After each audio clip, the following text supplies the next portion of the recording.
his senses, he said, "How many of my father's hired men have more than enough bread, but I am dying here with hunger? I will get up and go to my father, and I will say to him, Father, I have sinned against heaven and in your sight, and I am no longer worthy to be called your son. Make me as one of your hired men." So he got up and came to his father. While he was still a long way off, his father saw him and felt compassion for him, and ran and embraced him and kissed him. And the son said to him, "Father, I have sinned against heaven and in your sight, and I'm no longer worthy to be called your son." But the father said to his slaves, "Quickly bring out the best robe and put it on him, and put a ring on his hand and sandals on his feet, and bring the fattened calf, kill it, and let us celebrate. For a son of mine was dead, and he has come to life again. He was lost, and he's been found," and they begin to celebrate. Now his older son was in the field, and when he came and approached the house, he heard music and dancing. And he summoned one of the servants and began inquiring what these things could be. And he said to him, "Your brother has come, and your father has killed the fattened calf, because he has received him back safe and sound." But he became angry and was not willing to go to his father. He was not willing to go in, and his father came out and began pleading with him. But he answered and said to his father, "Look, for so many years I have been serving you, and I have never neglected a command of yours, and yet you have never given me a young goat so that I might celebrate with my friends. But when the son of yours, who has devoured your wealth with prostitutes, you killed the fattened calf for him." And he said to him, "Son, you have always been with me, and all that is mine is yours. But we had to celebrate and rejoice, for this brother of yours was dead and has begun to live, and was lost and has now been found." Okay, so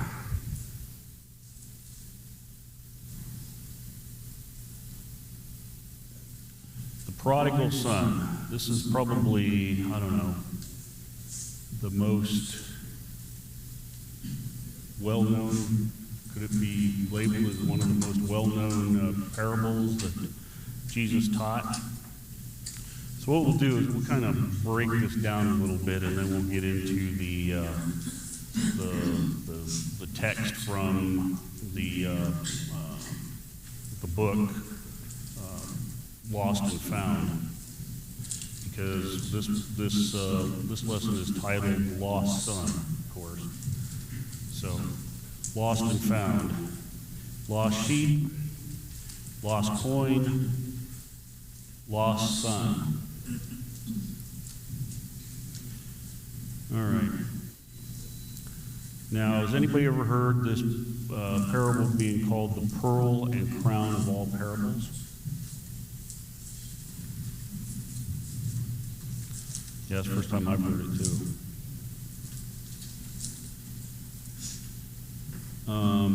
Now, it's called the prodigal son, but,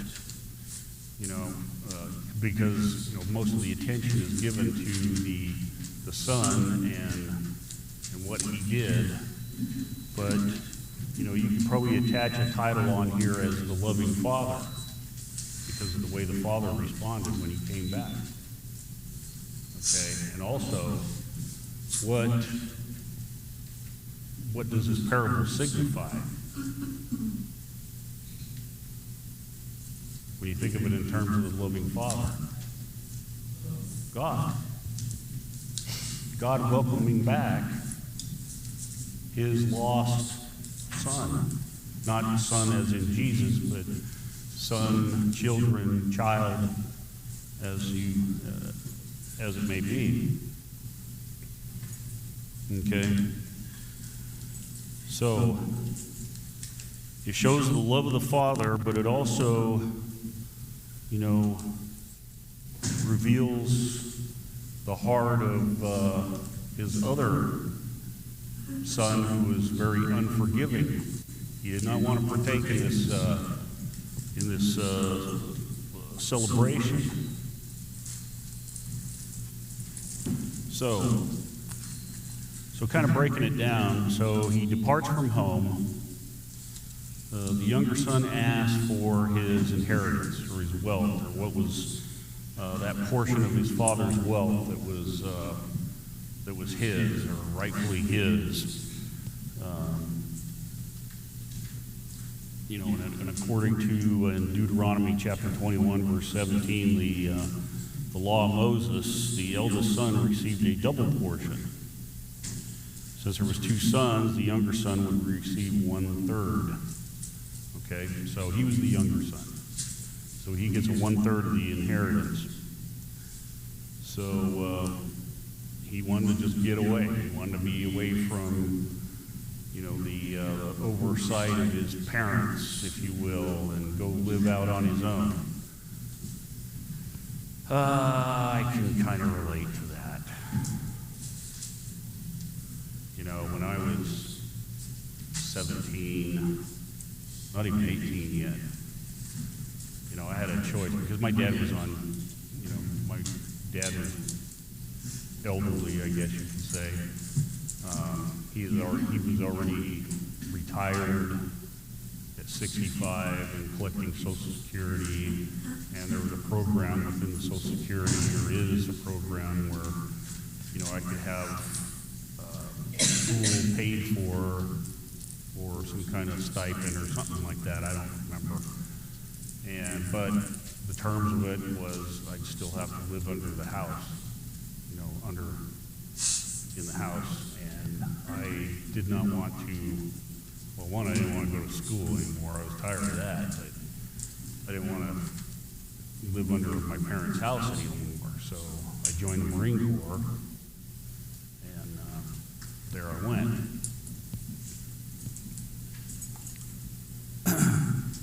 Seems like kids these days, though, are a little bit more willing to go hide in the basement or whatever, right? Or come back home, become what they call it, the keyboard warriors, or whatever, social media, PlayStation, Xbox, whatever. Okay, so, but that wasn't this guy. This guy wanted his inheritance. He wanted to go and blow it.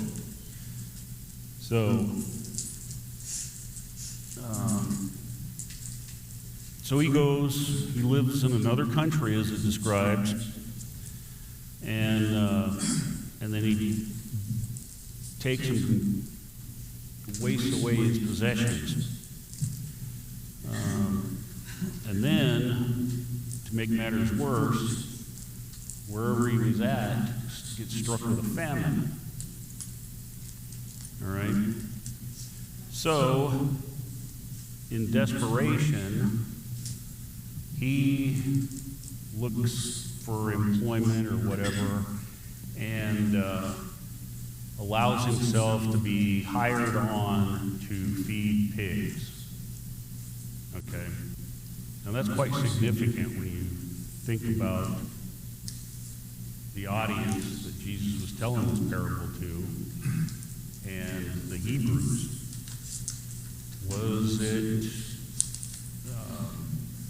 Was it common? Was it a fashionable thing for Hebrews of that time to go feed swine?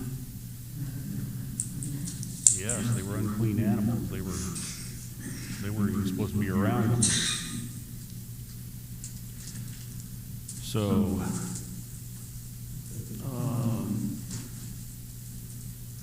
and the fact that he was starving, he would have gladly eaten whatever he was feeding the swines. So we're talking lowest of low here. Okay.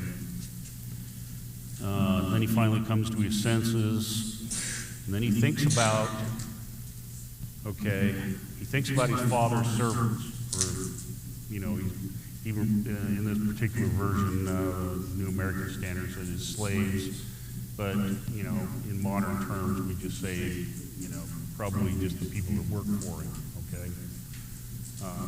They could have been slaves, but that's a whole another topic, discussion as far as historical context.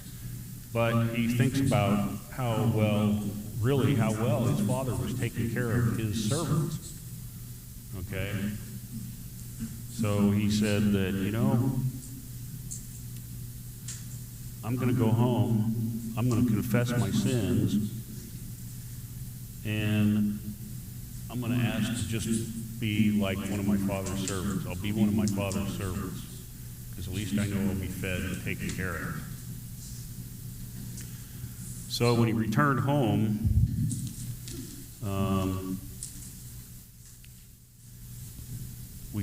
we have this picture. I don't know what your picture is, but I'm kind of thinking, okay, big farmland, dirt road or whatever, and here comes the son walking down the road, and the father just happens to be outside and looks and sees in the distance who it is. And we can all pick out our children from a distance, right? Yeah. It's not an uncommon thing. He sees it from a distance and goes,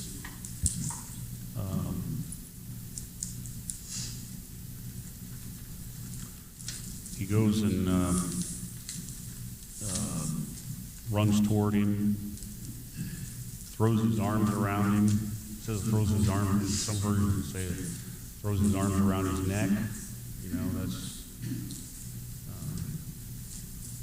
And starts kissing him. And then the son quickly does as he says he was going to do. He confesses his sins to his father and say, just make me one of your hired servants. But what does the father do? Does he make him one of his servants? No. He tells one of his servants to go get the finest robe and put a ring on his finger, and then go find a fattened calf and slaughter it so we can have a feast. The dad's really happy that his son is home, and his son came to his senses. For my son was dead and alive again. He was lost, and now he's found. Okay. So then we have the elder son, wherever he was, he's coming back. He hears the noise, all the celebrating and all this stuff that's going on. He hears what's going on here. And he comes and finds out, and it's like, really? He just ran away and squandered his inheritance, and we're going to throw a party for him? Now, the father talks to him, and he says, well, you were always with me. Okay, and all that I have is yours. And you notice the elder son refers to his brother when speaking to his dad as your son. Anybody catch that too? Your son. I do that to my kids. I'm like, well, your sister. And they always respond right away. And I was like, no, that's your daughter. Or your brother. No, Dad, that's your son. Okay. See, it seems like all the bad traits were inherited from me. I don't get that.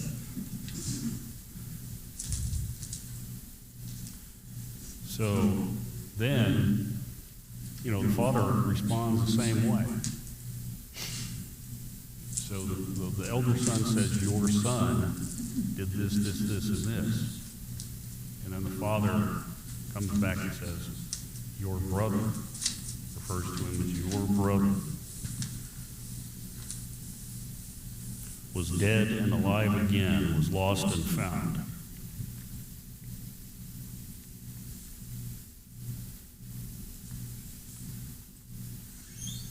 So,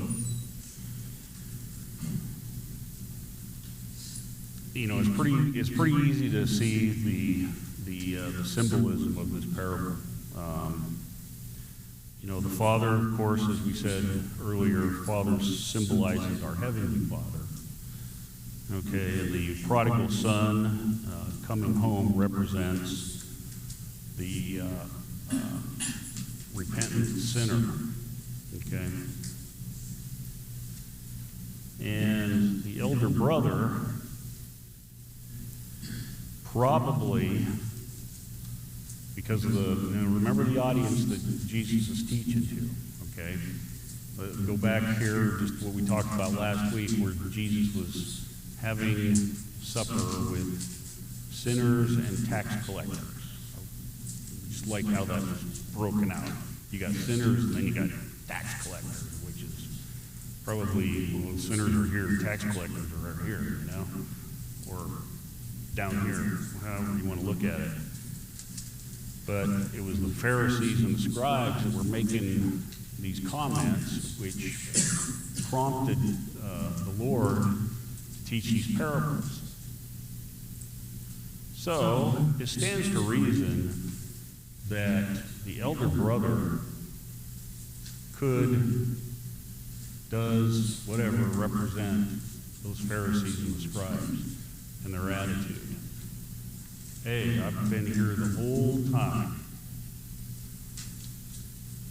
I'm one of God's children. I'm dressed up in all this, and I check all the blocks. Remember the Pharisee and the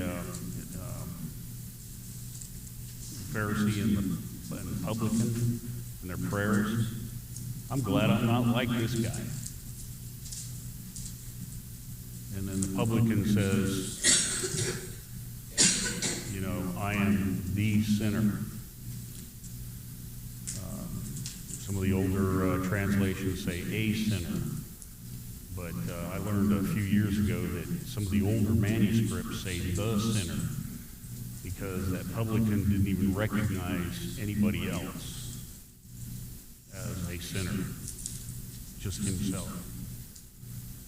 And so we have the Pharisees and, saying, hey, I've been here the whole time, I've been this, I've been that, I've done this, I've done that, and yet you're throwing a party for this guy who's been involved in sin. So that kind of drives the point home as to why Jesus was where he was, and with those sinners and tax collectors. Any questions or comments so far?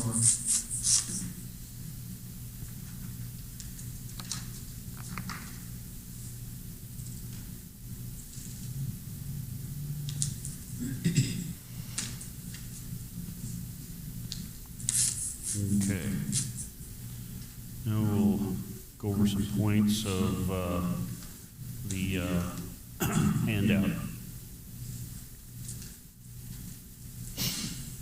Okay, so what do you think, we'll just try and get some discussion here. What do you think was the greatest, or the main sin, if you will, of the youngest son? Asking for his inheritance while his father was still alive. Okay, and why? Why did he want to do that? He was extremely selfish and very disrespectful to his father. Boom. Selfish. Let's, okay. 2 Timothy.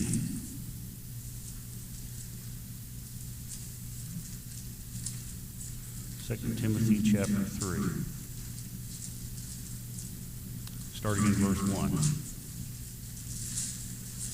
But realize this, in the last days difficult times will come, for men will be lovers of self, lovers of money, boastful, arrogant, revelers, disobedient to parents, ungrateful, unholy, unloving, irreconcilable, malicious gossips without self-control, brutal, haters of good, treacherous, reckless, conceited, lovers of pleasure rather than lovers of God, holding to a form of godliness, although they have denied its power. Avoid such men as these.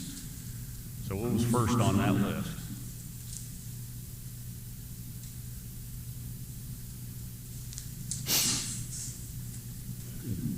First part of verse 2. Lovers of themselves. Selfishness. Yeah. Anybody's translation actually have selfishness? So, he was selfish. And you can say that about any sin. You know, pretty much all sin is some form of selfishness.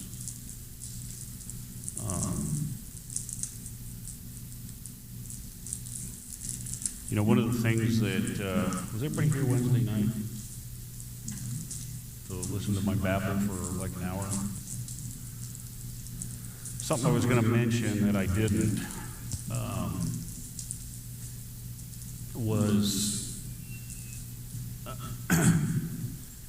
why do things like that happen as far as, you know, the definition of an active shooter where people are in a confined area and there's multiple people and somebody goes in with a rifle and starts taking them out. You know, why would somebody do that? And I'd be happy to hear your thoughts. I'll tell you what I believe. And of course it's sin, of course, all right? But look at how our society has transformed, or it's gotten away from God. And what you have here, and here, this is like I say, this is just my thoughts. This is the way I see it. Somebody is so angry at somebody else or something. Again, there's that little bit of selfishness there. They were done wrong. They were disrespected. Whatever. So they're going to take it out on somebody. Take it out on innocent people. And then, what do they most likely do in these scenarios? Very seldom are they ever caught. What do they end up doing? They end up killing themselves. And you know what that tells me? Is that there is no sense of consequences beyond this life.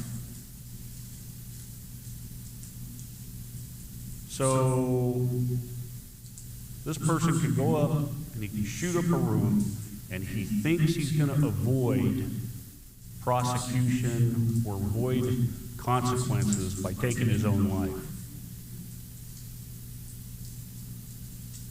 What do we know about God? What do we know about what the Bible teaches? Yeah, going to have to give an account. That's not, you know, shooting yourself is not avoiding the consequences. You know, they can't like their, yeah.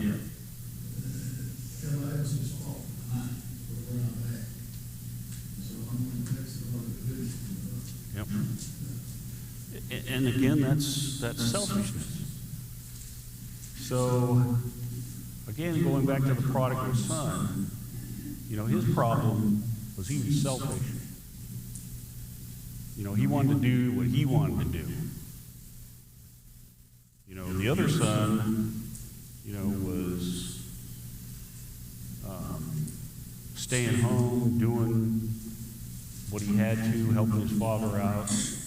And like his father said, because he was there, he enjoyed everything that his father had as well. Again, considering the transition we're seeing from Old Testament to New Testament, and seeing how the attitude was of the Hebrews at the time. Not all of them, I mean, of course, because that's where the salvation began on the day of Pentecost, you know, first to the Jews and then to the Greeks. But, you know, these people were selfish. When they were taught things like, you know, the salvation is for everybody, ooh, you know,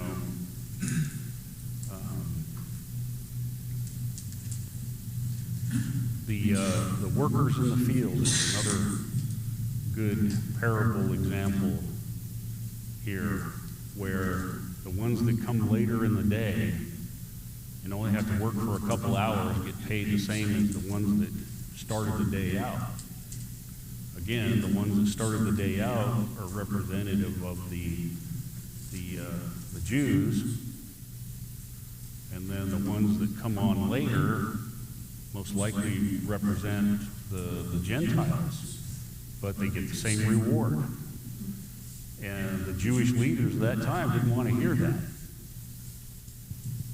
They were that son that said, I've been with you all this time. I should be recognized. I should get, you know, a fattened goat or whatever and celebrate with my friends how great I've been.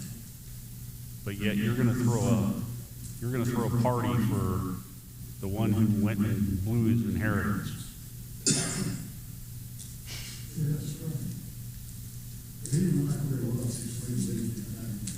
Yeah.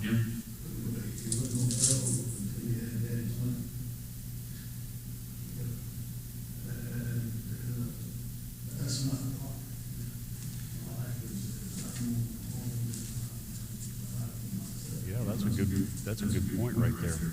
He could have left at any time he wanted to, but yet he stuck around to get his inheritance. Bob? Sorry. I couldn't hear Lewis's point.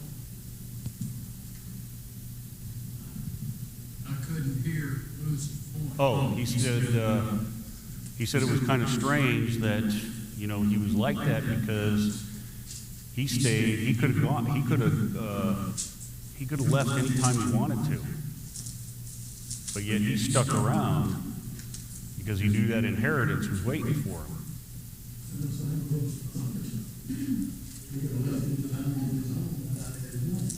Yes, both of them.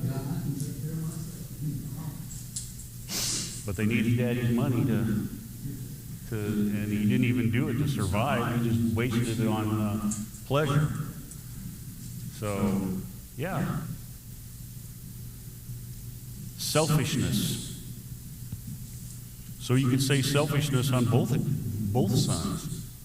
Actually, you know. Don't you think that it also selfishness, and then the father had unconditional love? Oh, yes. Absolutely.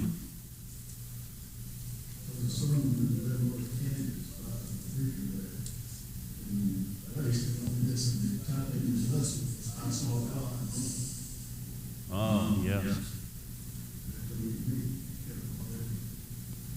Yep. If you didn't hear that, Lewis says he heard a sermon that was titled, I Saw God Run. Think about that for a second. Do you think God runs will meet the returning sinner? Run to meet the returning sinner? Yep. There's rejoicing in heaven over that lost soul that comes back. That lost soul that is baptized and have their sins washed away. You know, it's just it just exemplifies, I think that's the word we want, the love of the Father in this illustration where the Father sees him in the distance and runs to meet him. So happy. You know, you can imagine, you know, he's He wraps his arms around his son's neck and is kissing him. There's probably a fountain of tears, too. I mean, I think it's reasonable to think that.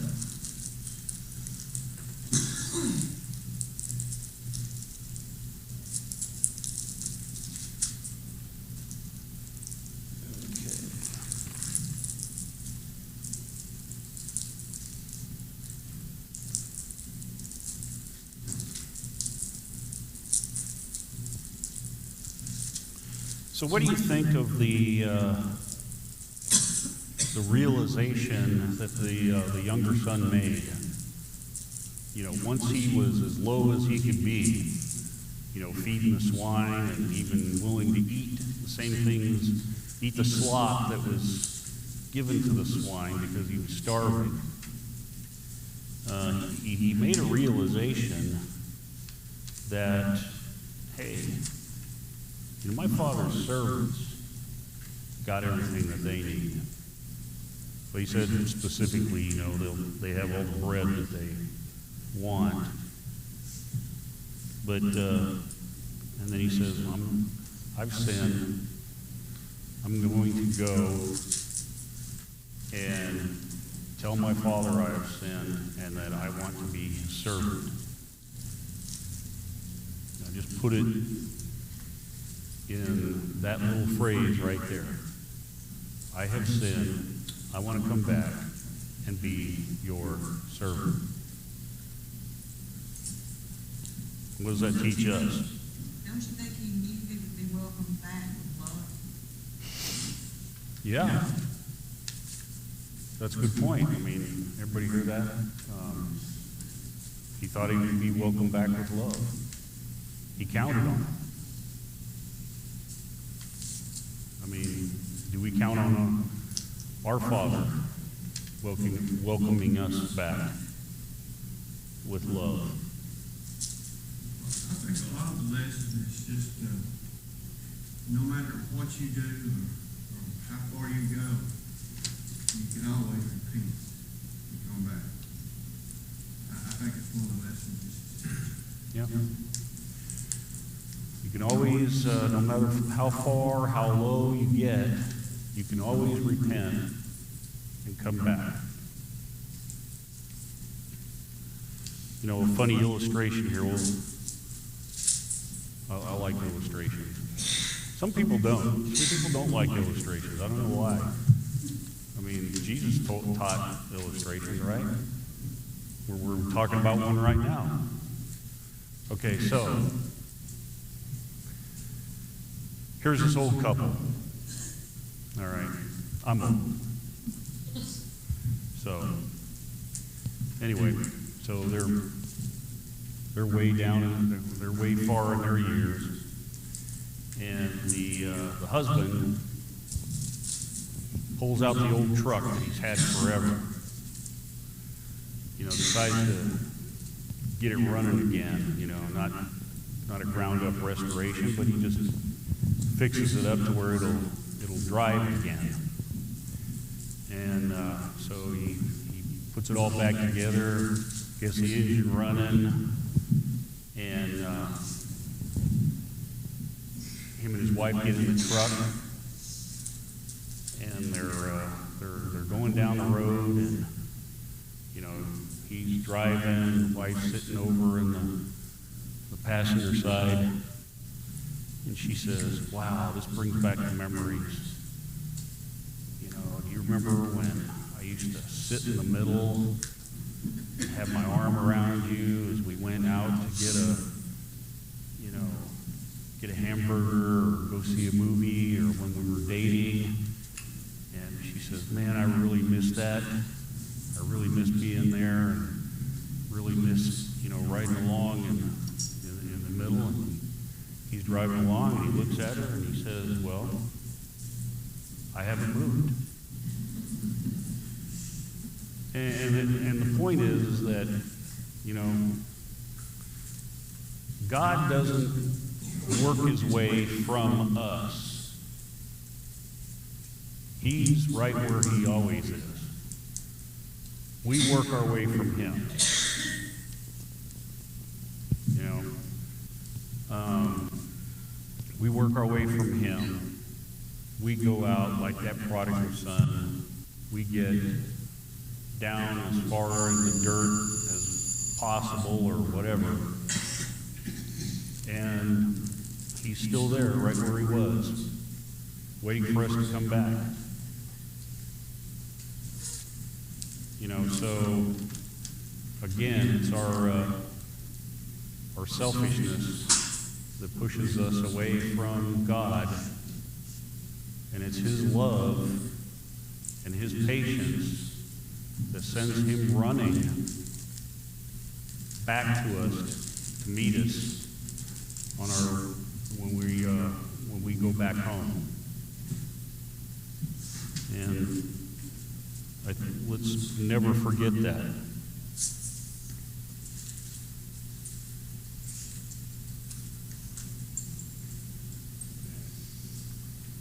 Any other comments or questions?